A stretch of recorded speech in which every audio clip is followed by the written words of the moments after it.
Thank you, Lord. Salamat.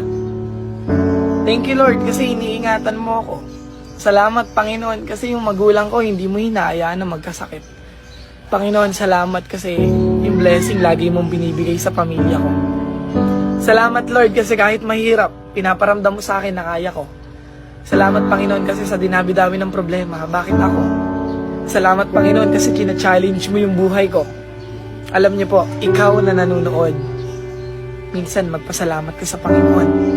Maganda man o pangit yung nangyayari sa buhay mo, matuto kang magpasalamat sa Panginoon.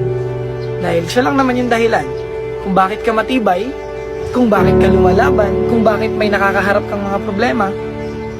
China-challenge ka ng Panginoon dahil alam niyang kaya mo. Alam niyang mapagtatagumpayan mo. Kaya thank you, Lord. Salamat, Panginoon, kasi makulit man ako, nakakalimutan ko